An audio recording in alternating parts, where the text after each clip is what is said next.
Thank you for watching Scary Bear Attacks. If you like this episode, please remember to hit the like button and leave a comment or two, then subscribe and click on the bell to receive notifications of whenever we release new videos. Also, please remember to share them to your social media.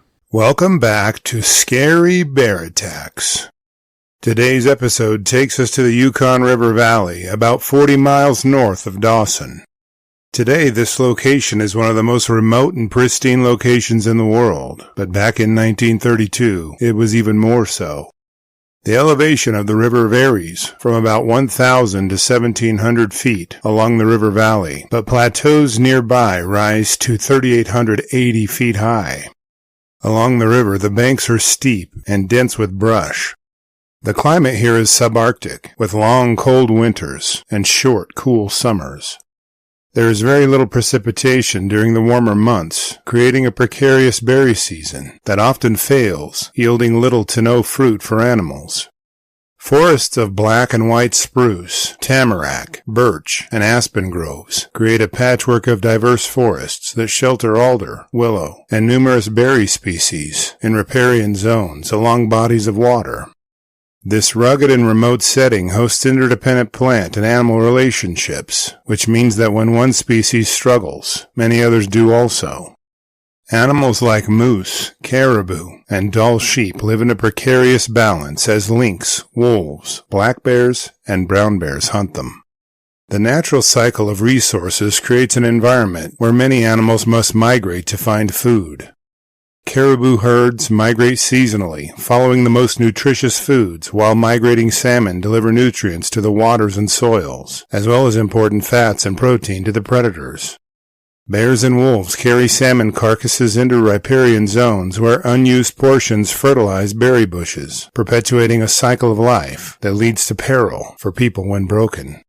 For thousands of years, grizzly bears around the Yukon River have existed alongside native populations. When European fur traders and woodsmen ventured into the area, they became subject to the same factors as the natives. Strained bear populations have hunted humans here whenever the stress of environmental demand necessitated it, but the latest trend of fatal bear attacks has an alarming pattern. For decades, the grizzly population along the Yukon River has been stable, but human infiltration of their habitat has steadily increased. In 1996, 2006, 2014, and 2018, human fatalities at the claws of grizzlies were reported and discussed on this channel. But back in 1932, one fatal attack occurred that rivaled any in horror. About 40 miles north of Dawson City, Yukon Territory, is a place called Campbell Slough, where recent berry crops had failed, leading to a tough situation for every animal that depends on the fruit, including humans and grizzlies. In the first week of October 1932, 70-year-old logger John MacDonald was busy gathering firewood for himself and to sell to residents. This pursuit took him into the backwoods for extended periods of time by himself. He'd carved out a living in the woods for several decades and was now getting a little too old to keep up with the rigors.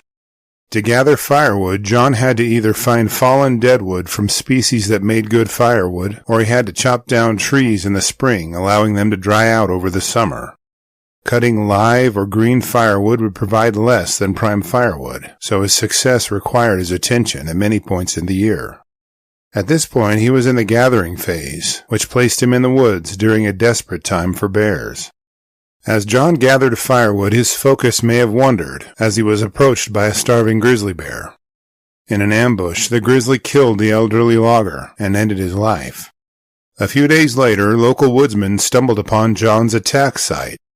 They found his corpse tattered from head to toe, with bites and wounds from the bear's claws covering what remained of his body.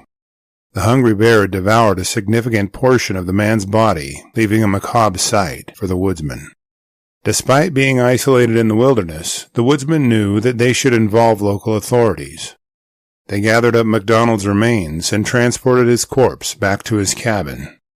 Stashing it there, they cut heavy timber and barricaded the door of the cabin to prevent bears from accessing it before the investigators could arrive.